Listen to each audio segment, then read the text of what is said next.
pun tidak ada manusia hidup. Lihat surat Al-An'am ayat 6 ya. Bagaimana manusia baru diciptakan setelah hancur.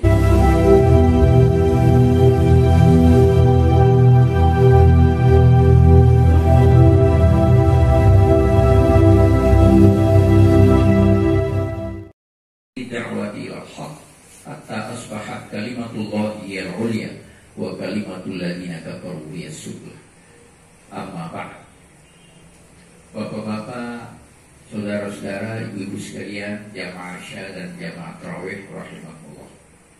Syukur alhamdulillah Allah mentakdirkan kita di tempat ini pada detik dan menit ini untuk bersama-sama memuji Allah, sama-sama mencari ridha Allah, sama-sama mencari yang disebut dengan rahmat Allah, sama-sama kita mencari yang disebut dengan maghfirah, ampunan Allah. Maka tidak ada lain yang kita harus sampaikan kepada Allah ialah ucapan alhamdulillahirabbil alamin. Artinya segala puji hanya milik Allah. Sering manusia ingin juga dipuji, tetapi jangan keinginan manusia itu dia ambil haknya Allah dipuji. Ada kan manusia juga baku puji, tapi jangan sampai dia ambil haknya Allah tentang pujian itu. Karena Allah mengatakan alhamdulillah, segala pujian lillahi rabbil alamin, itu hanya pada Allah. Jadi, kita tanah KD ini sering kita itu mengartikan kata pujian itu dengan istilah patende.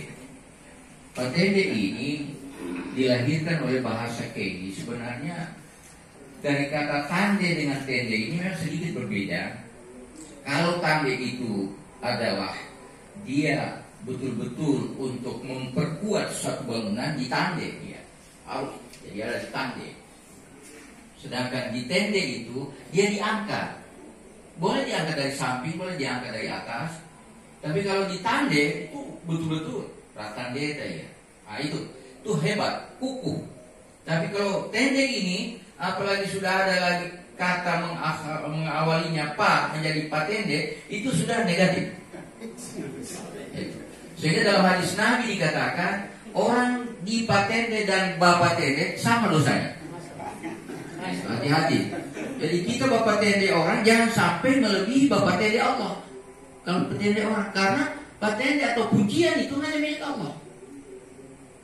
Nah, ini kita bahas sedikit Al-Quran tentang masalah ini.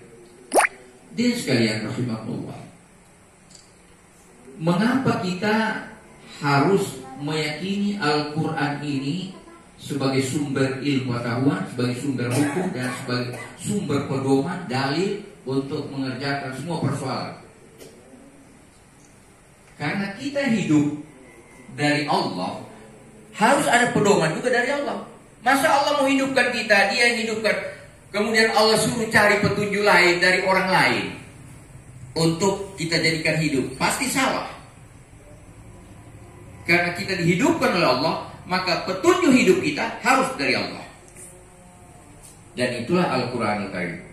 Dalam Al-Quran itu dijelaskan bahwa andaikan lautan ini begitu luas, dunia ini lautan dijadikan tinta, dan dahan-dahan kayu ini rantingnya itu menjadi pulpen untuk melukiskan ilmu pengetahuan dalam Al-Quran itu, kemudian sampai kering tinta itu, lautan itu, ditambah lagi semisalnya belum mampu mengungkap rahasia Al-Quran, bagaimana ilmu pengetahuan Allah yang hanya satu diberikan pada 7 miliar penduduk bumi ini, berampasan profesor doktor lahir,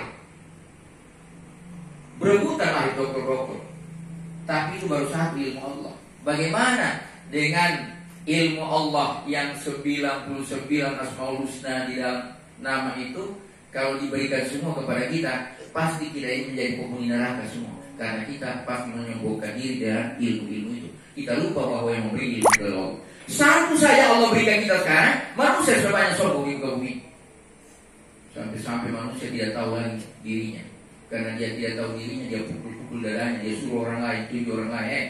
Kalau tidak tahu saya, siapa? Itu orang berarti orang tidak tahu diri betul. Dia suruh orang lain. Kalau tidak tahu saya, karena dia sendiri tidak tahu dirinya. Ini berbahaya. Ilmu pengetahuan dalam Al-Quran itu yang menjadi pedoman kita. Nah sekarang, begitu Nabi mengatakan hari pertama sampai hari ke-10 adalah merupakan turunnya rahmat Allah, atau fase, tahap turunnya rahmat Allah. Hari ke-11 sampai hari ke-20 adalah turunnya maghfirah, ampunan Allah. Setinggi langit dosa kita, hamba yang berkuasa, lebih tinggi ampunan Allah merontokkan seluruh dosa itu. Sebesar gunung dosa kita orang yang berkuasa ini kepada Allah, maka kita yakin lebih besar ampunan maghfirah Allah merontokkan seluruh dosa yang besar. Berarti kita akan kembali kepada fitrah. Kadang kita menganggap manusia di muka bumi ini, karena Allah yang kata saya, dia menganggap dirinya sombong itu karena ada faktor penyebabnya. Mari kita lihat dalam Al-Quran. Ar-Ra'ah Ustagna, kata itu sebelum kala innal insana layatgha, kata Allah. Tidak, sama sekali tidak. Sesungguhnya manusia itu sangat sombong. Kenapa Allah bilang sombong? Layatgha. Apa penyebabnya dia sombong? Allah jelaskan. Ar-Ra'ah Ustagna, karena dia melihat dirinya itu kaya. Kaya dengan ilmu pengetahuan, kaya dengan harta, kaya dengan jabatan, kaya dengan keturunan, melalui kemaradikan dan sebagainya. Ar-Ra'ah Ustagna.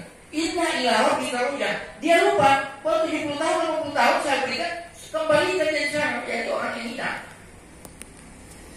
Nah ini kadang kita tidak ambil hikmah dari peristiwa-peristiwa seperti ini. Oleh sebab itu hadirin sekalian, syukur alhamdulillah kita diberikan Allah pada hari ini, pada malam ini, pada malam ke-21, malam Idku Minanar, terbebasnya dari api neraka. Mengapa terbebas dari api neraka? Karena kita sudah diturunkan rahmat. Mengapa terbebas dari api neraka? Karena kita sudah diturunkan maghfirah yang putih seluruh dosa kita. Maka saatnya kita berada pada Idku Minanar. Kalau begitu hadirin sekalian, apa yang harus kita pahami tentang Al-Quran yang memberi pedoman kepada kita sampai kita hadir di sini? Mari kita lihat contoh-contoh beberapa di muka bumi ini yang diberikan oleh Allah. A'udzubillahi minasyaitonir rajim. Bismillahirrahmanirrahim. Iramal dzatil imad allati lam yukhlaq mithluha fil bilad. Ini sejarah besar. Kalimat ini, ayat Allah ini, ayat Al-Quran ini, sejarahnya begini.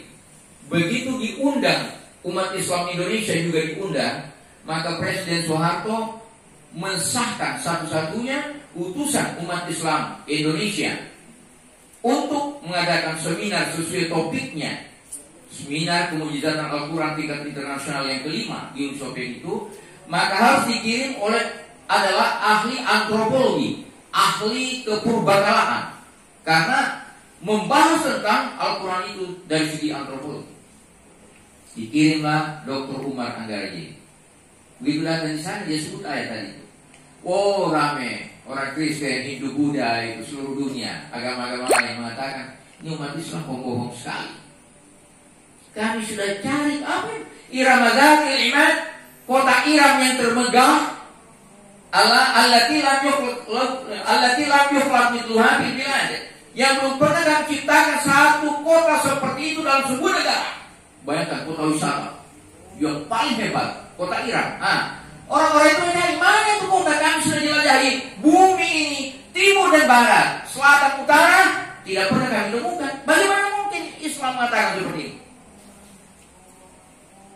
Maka 3 negara besar, Inggris, Belanda, dan Prancis, mencoba mengumpulkan dana sebanyak-banyaknya dalam waktu singkat. Untuk apa? Hanya untuk membuat sebuah alat yang mendeteksi di bawah kedalaman tanah. Dan setelah alat itu jadi, ini informasi dari Dr. Umar Anggareji, saya berhadapan langsung di tahun 89 ini. Begitu diperhadapkan alat itu, ternyata menimbulkan reaksi alat itu di Yaman Selatan, negara Yaman Selatan, dipasang alat itu, memunculkan ratusan garis menuju kepada satu titik, yang membuktikan bahwa ratusan jalan megah, jalan raya menuju kepada satu pusat kota. Dan ternyata benar kota itu adalah kota Iram, yang dibenamkan oleh Allah 200 meter kedalaman dari bumi ini, lebih sadar manusia hidup. Lihat surat Al-An'am ayat 6 ya. Bagaimana manusia baru diciptakan setelah tadi. Dia percaya ada Allah, tapi percaya juga ada sama dengan Allah. Ada yang sama. Nah, kalau ini sudah ada paham seperti ini, maka akan muncullah kezaliman-kezaliman lain mengikuti, dan sampai pada kezaliman itu memuncak intensitas. Salah satunya sejarah akan menceritakan semua itu ada apa. Kalau Al-Quran mengatakan wa yusqawna fiha, apa ayat menunjukkan bahwa di surga nanti kami akan berikan minuman itu